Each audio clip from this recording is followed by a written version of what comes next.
السلام علیکم ورحمۃ اللہ وبرکاتہ۔ اس وقت میں آپ کے سامنے سورہ المومن کی آیت نمبر 78، 79، 80 اور 81 یعنی 78 سے لے کر 81 تک کا ترجمہ لے کر حاضر ہوں، سماعت فرمائیے۔ اعوذ باللہ من الشیطان الرجیم، بسم اللہ الرحمن الرحیم۔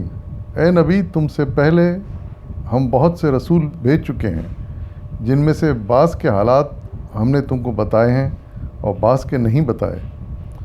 کسی رسول کی بھی یہ طاقت نہ تھی کہ اللہ کے اذن کے بغیر خود کوئی نشانی لے آتا۔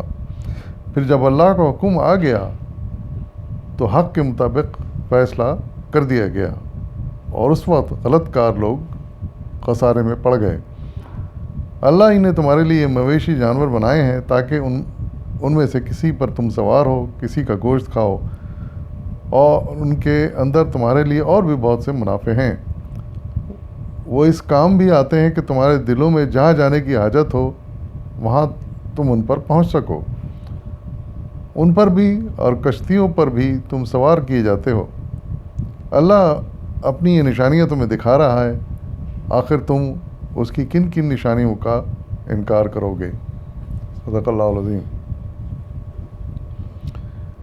ان آیت میں پہلے تو بڑی اہم بات اللہ تعالیٰ نے ارشاد فرمائی ہے شروع میں، رسول اللہ علیہ وسلم کو مخاطب کر کے اللہ تعالیٰ فرما رہے ہیں کہ ہم نے آپ کو آپ سے پہلے بہت سے رسول بھیجے ہیں، اور ان میں سے کافی کے حالات تو ہم نے آپ کو بتائے ہیں اس قرآن کے ذریعے سے، اور کچھ ایسے بھی ہیں جن کے حالات ہم نے آپ کو نہیں بتائے۔ حقیقت یہ ہے کہ اس قرآن کے مطالعے سے ہمیں معلوم ہوتا ہے کہ اللہ تعالیٰ نے بہت سارے پیغمبر کے حالات کہیں مختصر کہیں تفصیل میں ذکر کیے ہیں، یعنی حضرت آدم سے لے کر حضور صلی اللہ علیہ وسلم تک، یعنی آخری آپ سے پہلے حضرت عیسیٰ تھے، ان کے بھی حالات، یہ کئی پیغمبر کے حالات اللہ تعالیٰ نے اس کتاب میں بیان کیے گئے ہیں۔ اور مثال کے طور پر حضرت ادریس، حضرت نوح،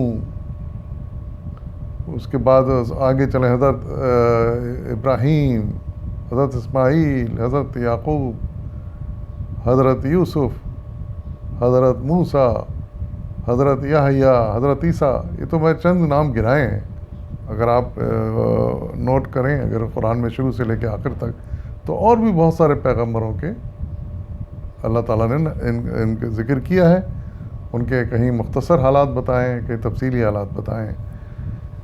اور پھر اس پر یہ بھی ارشاد فرما رہے ہیں اللہ تعالیٰ کہ ہم نے کچھ کے حالات تمہیں نہیں بتائے،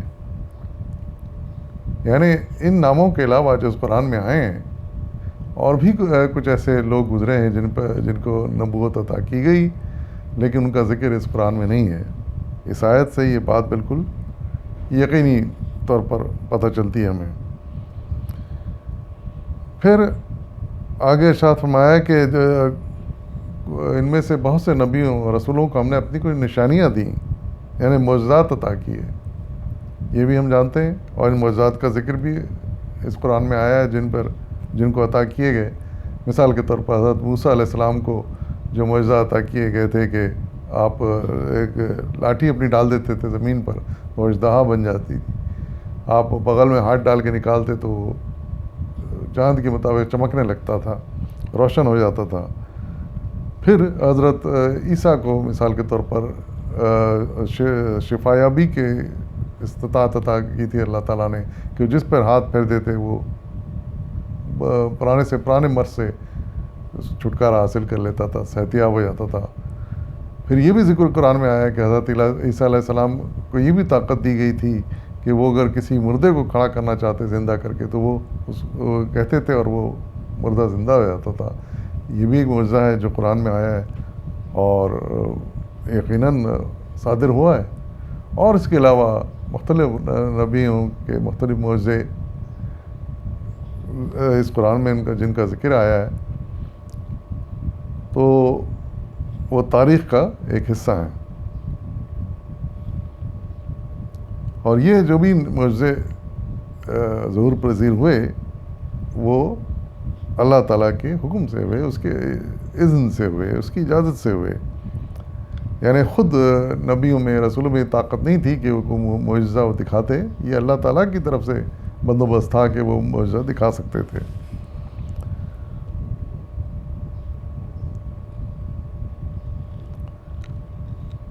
اور پھر ان کے معجزات دکھانے کے بعد بھی جب لوگ نہیں مانے تو پھر اللہ تعالیٰ نے فیصلہ صادر کر دیا۔ معجزات جو دکھائے جاتے ہیں وہ پھر حجت تمام کرنے کے لیے دکھائے جاتے ہیں، حجت پوری کرنے کے بعد کے لیے دکھائے جاتے ہیں۔ اس کے بعد پھر مزید کی گنجائش نہیں رہتی کہ گنجائش ان کو مہلت دی جائے مخاطبین کو۔ اگر وہ مان جاتے تھے تو بڑی اچھی بات ہوتی تھی، وہ ایمان لے آتے تھے اور پھر ان سے کوئی اختلاف نہیں ہوتا تھا۔ لیکن جو لوگ نہیں مانتے تھے تب بھی اختلاف کرتے تھے، معجزات دیکھنے کے باوجود بھی ان کا انکار کرتے تھے، تو پھر اللہ تعالیٰ ایسوں کو پھر خسارے میں مبتلا کرتا تھا اور ان پر کوئی نہ کوئی عذاب نازل ہو جاتا تھا۔ پھر آگے اللہ تعالیٰ نے اپنی کچھ اور نعمتوں کا ذکر کیا ہے۔ ان میں سے ایک نعمت تو یہ ہے کہ اللہ تعالیٰ نے سواری کے لیے جانور بنائے، مثال کے طور پر اونٹ، گھوڑے، خچر۔ تو یہ انسان کی پیدائش سے لے کر آج تک انسان ان جانوروں کو استعمال کر رہا ہے اپنی سواری کے لیے اور ان سے فائدہ اٹھا رہا ہے۔ پھر ان میں سے کچھ جانور اللہ تعالیٰ نے پیدا کیے جو مویشی ہوتے ہیں اور گھاس چرتے ہیں، ان کو غذا کے طور پر بھی انسان استعمال کرتا ہے، ہم اچھی طرح جانتے ہیں۔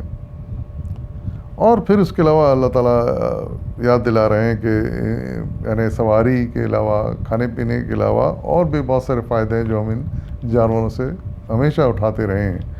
مثال کے طور پر ان کی کھالوں کا لباس بنانا، ان کی چربیوں کا مختلف استعمال ہیں۔ تو کئی طرح کے استعمال انسان کرتا آیا ہے، ان جانوروں سے فائدہ اٹھاتا آ رہا ہے۔ اور ایک اور چیز ہے تو وہ انسان کی بنائی ہوئی، یعنی کشتی جو پانی پہ تیرتی ہے، لیکن یہ اصول جس کے تحت کشتی پانی میں تیرتی ہے یہ بھی تو اللہ تعالیٰ کا بنایا ہوا ہے، یعنی پانی میں کسی چیز کا تیرنا۔